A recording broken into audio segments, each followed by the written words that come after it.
안녕하세요. 언어논리 강의하는 조은정이라고 합니다. 만나 뵙게 돼서 반갑습니다. 네, 앞에서 여러 좋은 강사님들이 좋은 말씀을 많이 해주셔서 저는 그냥 덧붙이는 정도로만 할게요. 저는 여러분들처럼 이 자리에 앉아서 수업을 들은 게 한 5년 정도 됐고, 5년 동안 행정고시, 그러니까 5급 공채라고 하는 시험을 저도 준비를 일반 행정으로 했었고요. 그 다음에 또 강사가 돼서 이 앞에서 여러분들한테 저희 나름의 노하우를 가르쳐 드린 지도 한 5년 차 되어 갑니다. 도합 언어 쪽에서는 10년이라서 나름 전문가라고 소개를 드리고 싶습니다. 언어 논리는요, 앞서 많은 이제 강사님들이 다른 과목에 관련해서도 말씀을 하셨지만 사실 피셋이라는 과목이 제가 봤을 때는 비슷해요. 그러니까 뭐 텍스트를 다루느냐, 수치를 다루느냐, 상황을 다루느냐 그런 차이일 것 같은데 언어 논리를 이제 기준으로 제가 그쪽 강사니까 말씀을 드리자면 언어 논리는 감각이 굉장히 중요한 시험이에요.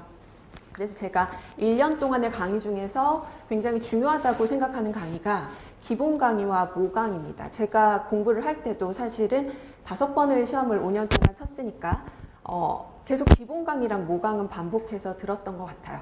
기본 강의는 일단은 좀 리셋하는 기분으로 뭔가 기출을 제대로 분석하고 있는지를 확인하는 과정이라면 이 시험 자체가 감각이 중요한 시험이기 때문에 시험 전에 비슷한 상황에서, 시험장과 비슷한 상황에서 비슷한 유형의 어떤 문제들을 시간 내에 내가 계속 풀어낼 수 있는지를 막판에 몰아서 연습하는 과정으로서 모강은 나름 의미가 있는 과정이라고 생각을 하거든요. 그리고 단순히 문제를 푸는 것만이 아니라 문제를 강사님들이 직접 만들잖아요. 그러니까 저 같은 경우에도 문제를 직접 만드는데 그 문제를 만들 때 어떤 포인트를 두고 만들었는지, 기출에 어떤 포인트랑 연관지어서 볼 수 있는지를 모강을 들으시면 직접 저한테 이제 설명을 들을 수가 있죠. 그렇게 되면 단순히 그냥 문제를 푸는 것보다는 훨씬 기출을 정리하고 하는데 도움이 많이 되실 것 같아요. 그래서 저는 계속 모강을 진행하면서 어떤 식으로 진행을 했었냐면, 물론 40문제를 여러분들이 풀고 정답을 맞추고 그 문제의 중요한 포인트를 해설하는 것도 중요한 과정이지만, 또 하나 제가 중요한 과정이라고 생각하는 건 기출을 마지막에 정리할 수 있는 기회가 돼야 되거든요. 물론 여러분들 지금 기출 분석 거의 다 되셨죠? 예, 잘 되고 있죠. 그래서 그런 기출 분석 같은 것들을 막판에 나름 이제 고득점 했던 수험자 출신이기도 하고 또 여러분들한테 가르친 경험도 있고 하니까 그런 걸 바탕으로 조금 시험장에 들어가서 어떻게 하면 좀 효율적으로 문제를 해결할 수 있는지 기출문제를 바탕으로 그런 것들을 좀 설명을 드릴 거예요. 그래서 8회 동안 모강이 진행될 때 8개의 포인트, 하루에 하나의 포인트를 가지고 제가 유형별로 기출 분석을 좀 해드릴 거고요. 어떻게 보면 모강에서는 문제를 푸는 거는 여러분들의 몫이고, 물론 그 문제를 기출스럽게 잘 만들어내는 거는 저희 몫이겠지만 문제를 풀고 하는 건 여러분들의 몫이고, 그 다음에 저는 문제 해설보다는 기출을 어떤 식으로 접근을 할 건가를 많이 설명을 드릴 겁니다. 오늘 프린트를 제가 좀 준비한 거를 받으셨을 텐데 그것만 좀 간단하게 설명을 드릴게요. 모강을 그런 식으로 진행할 거다라는 말씀은 이제 설명회에서 제가 이게 모강 설명이기 때문에 드리는 말씀이고, 일단은 제가 어떤 식으로 기출을 분류하고 문제를 거기에 따라서 어떻게 만들 거고, 그래서 여러분들이 제 모강을 따라오시면 어떤 부분들을 강화시키고 준비를 하실 수 있는지를 좀 말씀을 드릴게요. 저는 언어는 아까도 감각이라고 말씀드렸는데 그 감각적인 거를 끌어올리기 위해서, 거기에 맞춰서 연습을 하기 위해서 사실 제일 중요한 거는 언어 논리의 유형을 제대로 아는 거라고 봐요. 그러니까 언어 논리는 매년 40개의 문제가 나오는데 그 40개의 문제가 매번 다른 형태의 문제가 나오는 게 아니라 정해진 틀이 있어요. 그 틀에서 몇 개의 문제들이 계속 바뀌어지고 교환되고 하면서 문제가 구성된다 라고 보시면 됩니다. 그래서 언어 논리는 사실은 언어라는 부분과 논리라는 부분이 구분이 되는 거잖아요. 그래서 독해의 영역과 논리의 영역으로 크게 나눠질 수 있다 라고 보는데, 문제는 이렇게 나오는데 이 독해 문제에서 저는 어떻게 또 나눠서 보냐면요, 첫 번째는 제가 밀독이라고 말씀드리는 부분이고 여러분들의 프린트에는 작게 읽기라고 나와 있을 거고요. 두 번째는 광독이라고 말씀드리는 부분이고 아마 여러분들의 프린트에는 크게 읽기라고 나와 있을 겁니다. 독해도 있고 논리도 있는데 중요한 문제 유형이 하나 더 있는 것 같은데요. 논증이 지금 빠졌잖아요. 논증의 영역을 저는 어디다 집어넣냐면 이쪽으로 집어넣어요. 논증도 어차피 우리가 문제를 풀 때는 지문화돼서 텍스트된 형식으로 나오기 때문에 이 부분으로 저는 분류를 하고, 물론 이게 학문적으로는 맞지 않는 분류일 수 있어요. 근데 우리가 지금 학을 공부하는 게 아니잖아요. 시험장에서 어떻게 하면 효율적으로 문제를 해결할까를 계속 고민하셔야 되기 때문에 논증 쪽을 논리 쪽으로 묶지 않고, 물론 학문적으로는 이쪽에 더 관련이 있겠지만 독해하는 방식을 두 가지로 나눠서 설명을 드릴 겁니다. 그래서 밀독형이라는 거는 어떤 거냐면 프린트 1페이지에서도 보시면 아시겠지만 우리가 흔히 알고 있는 독해의 문제들, 그러니까 발문으로 치면 부합이나 추론이나 알 수 있는 없는 등을 다루는 문제들을 일반적으로 여러분들이 알고 있는 독해 문제들이죠. 그런 문제를 제가 작게 읽기 부분으로 집어넣고, 광독이라고 하는 부분은 아까 말씀드린 논증이 첫 번째 유형이에요.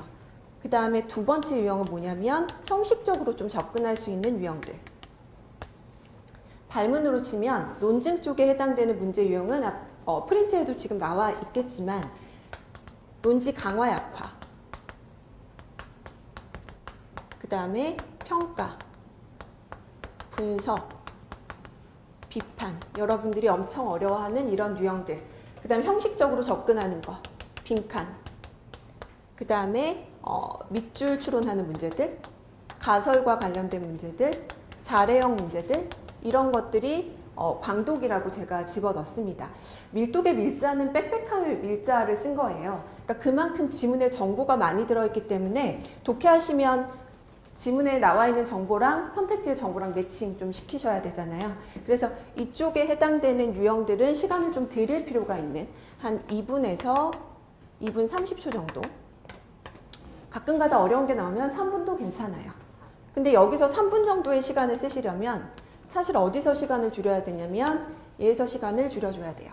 그래서 광독 쪽에 해당한다라고 제가 말씀드리는 거는 넓은 광자를 써서 정보를 좀 크게 보자는 거죠. 그래서 지문을 어렵게 막 세부 정보를 찾는 게 아니라 광독 쪽의 논증 문제, 논지 강화 약화 평가 이런 문제들이 어떤 논지를 하나 찾아서 방향성 같은 걸로 좀 해결하는 문제다라고 생각을 하시면 됩니다. 그래서 제가 모강 때도 문제 설명하거나 문제를 낼 때도 밀독형 문제가 우리 기출에서도 보시면 막 구석탱이에 들어가 있는 세부 정보를 가지고 선지를 구성하지 않아요. 그래서 밀독형 이런 작게 읽기 문제를 볼 때 제가 초점을 맞추는 부분은 구조를 어떻게 볼 것인가, 기출에 잘 나오는 구조가 뭔가, 그 다음에 출제원들이 좋아하는 선지 만들어내는 표현이 뭔가, 이런 쪽에 초점을 맞춰서 볼 거예요.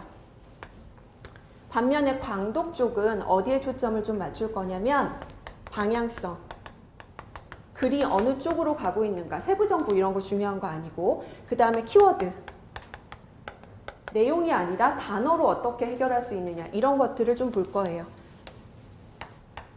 그래서 저는 꼼꼼하게 보는 게 아니라 대충 보는 쪽으로 계속 강조를 드릴 겁니다.